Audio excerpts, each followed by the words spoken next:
They say the Louisiana Bayou has a way of keeping secrets, the kind that sink beneath the water and never rise again. Somewhere past the cypress trees, where the fog moves like breath over the marsh, there stands a building that should not exist. Locals call it the Hotel of the Empress. Its real name, once carved into marble, has been scraped clean by time. The roads leading to it are gone, swallowed by mud and silence, and yet every few years someone finds it again. A flicker of light seen through the moss, a bell that rings where no wind moves. They say it appears only to those who aren't looking for it, those curious enough to follow the wrong path. No one remembers when it was built. The archives in Baton Rouge hold no record, and the parish maps show only blank swamp where the structure should stand. Some claim it was once a mansion belonging to a French noblewoman who fled the city during the wars. Others insist it was built by the hands of her lovers, buried one by one beneath its foundations. But the stories share one name, whispered with the kind of reverence reserved for saints and devils alike: Marie Delphine Duvernet, the Empress of the Bayou. She arrived, they say, with gold, mirrors, and a carriage full of silks that never tore, even in the rain. She turned the swamp into her throne room. The servants who came with her spoke little English, and those who tried to leave were never seen again. Her laughter carried through the night like a lullaby, and strange music played from the water itself. The few who claimed to have visited described rooms that shimmered like candlelight trapped in glass. The air smelled of roses and decay. Guests left pale and trembling, as if something in the walls had drawn out a part of them they didn't know they had. The years passed, and the world forgot her, but the hotel remained, hidden, patient, breathing with the pulse of the bayou. Then, not long ago, a group of urban explorers set out to find it again. They came with cameras, flashlights, and excitement, ready to chase the ghosts of legend. What they found was not ruin, it was preservation. Curtains still hung, soft as breath. Chandeliers glimmered under layers of dust. On every table, melted candles burned without flame, glowing faintly as if alive. One of them approached the front desk, running a hand over the cracked marble, tracing its veins like skin. The guest ledger lay open, its pages yellowed but dry, untouched by the damp air. Most of the ink had faded, names of people long dead. But at the very end, written in perfect black script, was a single entry. No date, no room number, just 2 words: Her Majesty. The man closed the book, but when he lifted his hand, the ink smudged onto his skin. He swore it pulsed, faintly warm, like something alive. And in the silence that followed, from deep inside the hall, a door creaked open. Someone, or something, was waiting to be remembered.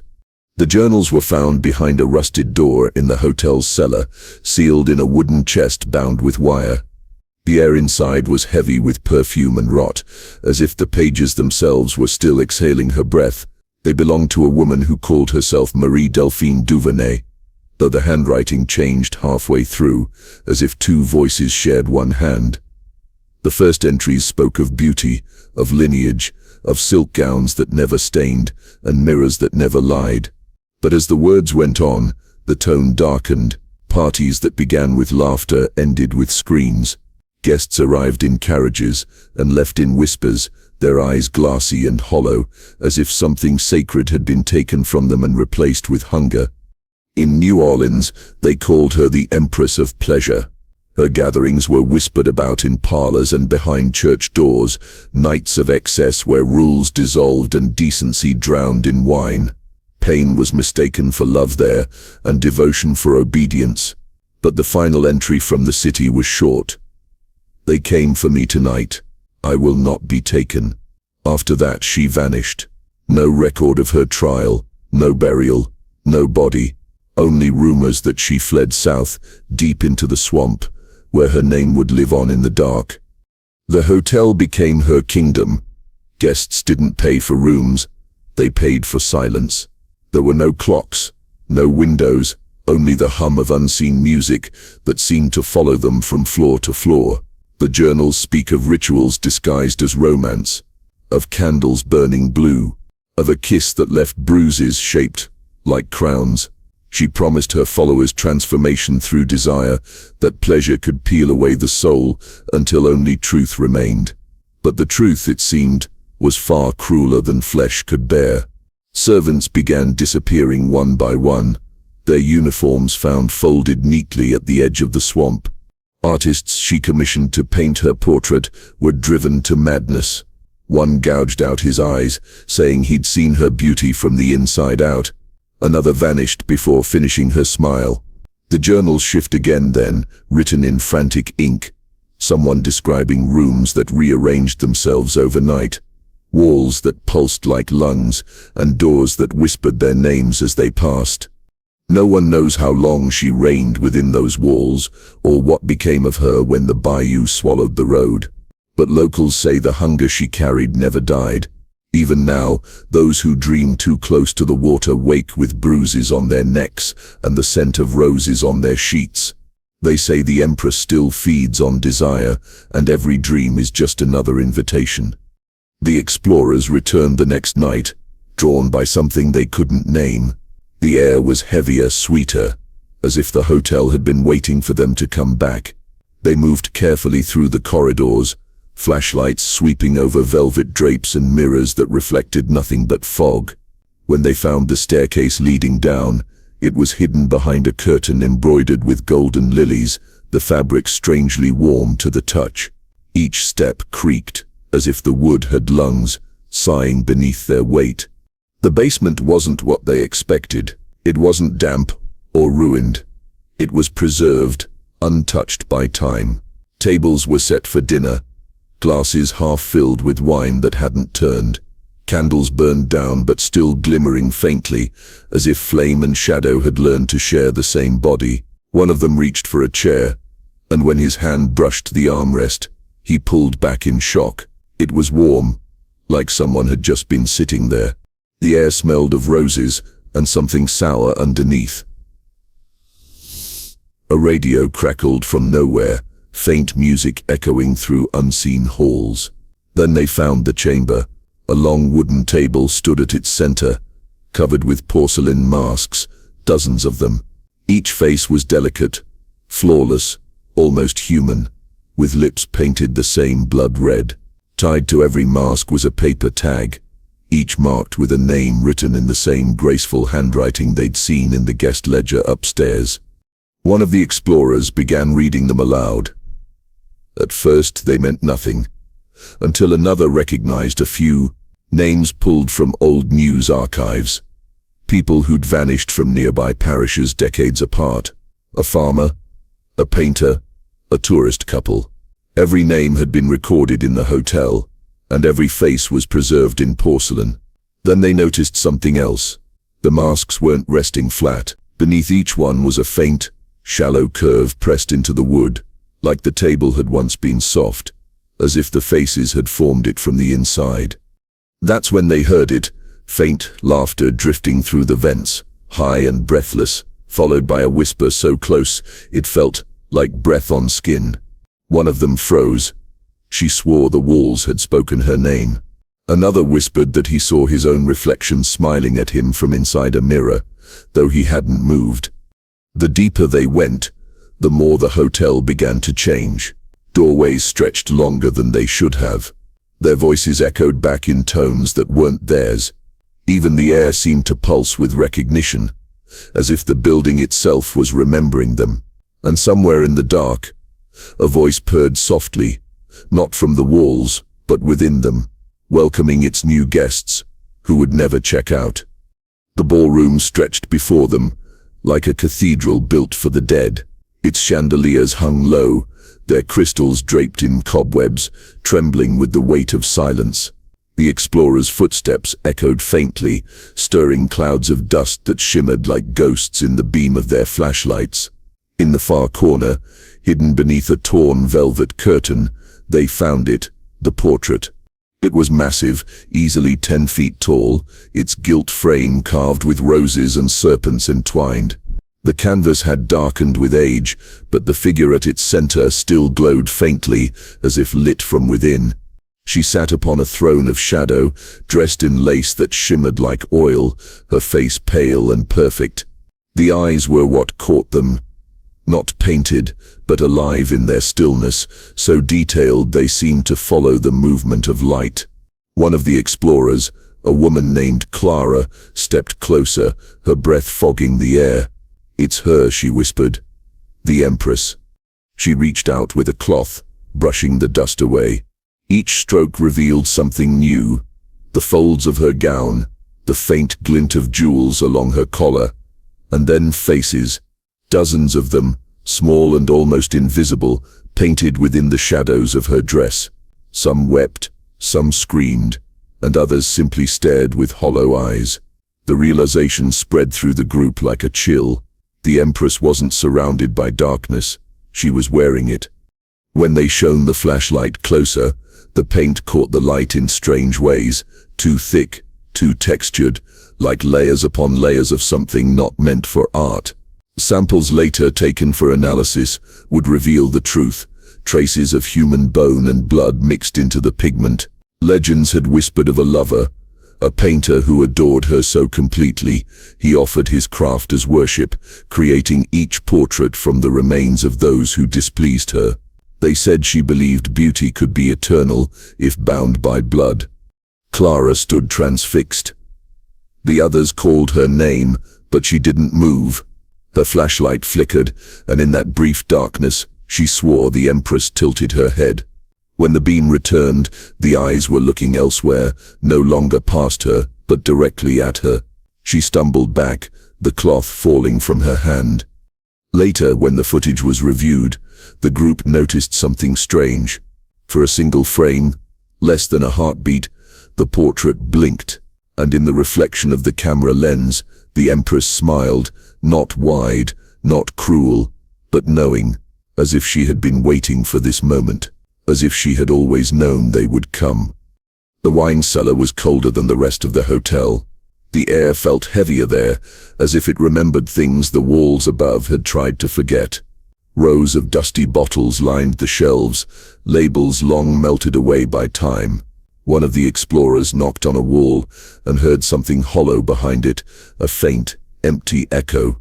When they pressed their hands against the bricks, the mortar crumbled like ash. Beneath it was a door. It wasn't wood or metal, but bone. Dozens of small white fragments fitted together like a mosaic. Someone had carved a symbol into its center, a crown surrounded by serpents. They hesitated, listening. No sound came from the other side, only the steady drip of water somewhere far below. Then one of them pushed, and the bone door opened inward with a sigh. A spiral staircase led down into darkness. Each step was slick, carved from stone that glistened as if it had been licked by something alive. The smell grew thicker, iron, rot, and perfume. They descended slowly, their flashlights cutting through a haze of dust that shimmered like breath. The walls were not stone, not fully. They were built from bones, human, animal, maybe both, stacked in neat patterns, skulls watching from between the gaps. Someone had painted symbols across them in red, the color still fresh, as if rewritten by invisible hands. At the bottom lay a vast chamber, a space hollowed from the swamp bed itself. In its center stood a stone altar, glistening with moisture. Strange phrases covered its surface, Latin, French, and something older that twisted across the stone like veins. The explorers recognized one phrase repeated again and again, Venus impura, the tainted goddess. The cameras caught everything. The carvings, the walls, even the faint shimmer that seemed to move through the air like heat. But when they turned toward the altar, their lights flickered, the temperature dropped sharply, and their breath fogged in the beam. One of them whispered, "Do you hear that?" A sound, low, melodic female, was rising from somewhere unseen. The voice spoke in a rhythm that felt older than language, its tone soft but commanding, sensual yet hollow. None of them could understand the words, but every syllable pressed against their skulls like a pulse. One of the cameras began to glitch, frames jumping, lights bending. The sound grew louder, closer, wrapping around them like silk. Someone screamed that the lights were moving, but it wasn't the lights. It was the shadows, sliding across the walls, bending toward them. The air grew thick, impossible to breathe. Their flashlights burst one by one, leaving only the faint red glow of the carvings on the altar. In the darkness, the voice changed. It was no longer chanting. It was whispering, soft, intimate, almost tender. Each of them heard it differently, but the message was the same. She has waited long enough. Then the final camera went black. The only thing left on the recording was the sound of steady breathing, too calm to belong to the living. They found the van 2 weeks later, half sunken in the mud, near the edge of the bayou. The doors were open, the headlights still faintly glowing, though the battery had long since died. Inside were their belongings, bags, water bottles, cameras, all untouched, as if the group had simply stepped out and never come back. The strangest detail, investigators said, was that the engine was still warm. The air smelled faintly of roses. Most of the footage recovered from their cameras was corrupted. Files looped endlessly, filled with static and warped sound. But a few fragments played clearly enough to piece together what happened inside the hotel. The first clip shows the explorers laughing nervously, their voices echoing in the empty hall. Then the distortion begins. The walls seem to breathe. Light bends like water. Their reflections lag behind them by a heartbeat too long. Another clip shows a hallway stretching endlessly in both directions. One of the explorers runs toward the camera, but her footsteps don't make sound. Behind her, the wallpaper ripples, bulging outward like flesh pressing against glass. Then the frame cuts to black, followed by a whisper, soft, feminine, familiar. The most disturbing fragment was filmed in the ballroom. A woman stands at the center of the room, her back to the camera. At first she's motionless, her head tilted as if listening to something distant. Then her shoulders begin to twitch. Slowly, her spine bends backward in unnatural angles, her arms rising like a marionette's pulled by invisible strings. Behind her, the mirror on the far wall shows a reflection that doesn't match, her body frozen still, but her reflection smiling. Forensic analysts later confirmed her voice in the final seconds of the recording. It's faint, trembling, almost childlike. She said, "I could be beautiful too." Then the screen fractures into color and static, before cutting off entirely. Locals who managed to see the footage before it was confiscated claimed they noticed something else, someone else. In the reflection just behind the smiling figure stood a woman draped in lace, her head bowed, her face hidden by a thin white veil. The lace moved gently, as if stirred by breath. Investigators tried to trace the origin of the footage, but one detail made no sense. The timestamp on the final clip didn't match the others. While the explorers' equipment recorded modern dates, this one read October 14th, 1892, a full century before any of them were born. After that, the footage was sealed. The van was towed. The swamp reclaimed the road, but on quiet nights, when the fog drifts low and the moon glints on the water, locals still swear they hear laughter rising from deep within the bayou, like someone replaying a film that never truly ended. The hotel no longer stands, at least not the way it once did. The roof has collapsed, the windows are gone, and the swamp has reclaimed what was built on its bones. But on certain nights when the fog hangs low and the air feels heavy with perfume, fishermen swear they still see light moving across the water, soft, golden, like candle flames drifting just above the surface. Some say it's gas escaping from the marsh. Others whisper it's her, the Empress, still hosting her gatherings long after the living stopped being invited. Authorities sealed off the property years ago. The land is marked private now, fenced and posted with warnings, but fences mean nothing to the swamp, and less to the dead. Every few months, someone sneaks past the barrier, paranormal hunters, thrill seekers, those hungry for proof. They always leave with stories of music without a source, of laughter carried on the wind, of footsteps following them just beyond the trees. One man claimed he saw a woman in white standing knee-deep in the water, her veil moving even though the night was still. When he called out, she lifted her head, and he swore the face beneath the lace was smiling. The case files remain open, though no one calls them that anymore. They're legends now, passed between lawmen who won't set foot near 30 degrees north, 91 west. That's where the hotel once stood, the coordinates still marked in old maps, the heart of her drowned empire. Forensic teams sent there decades ago recovered traces of DNA from the altar stones, yet none of it matched any living bloodline. It was human, but not connected to anyone who ever lived. Scientists called it contamination. The locals called it inheritance. Those who fish along the bayou at night tell of hearing a woman's voice through the mist, gentle and close, asking, "Will you be staying with us?"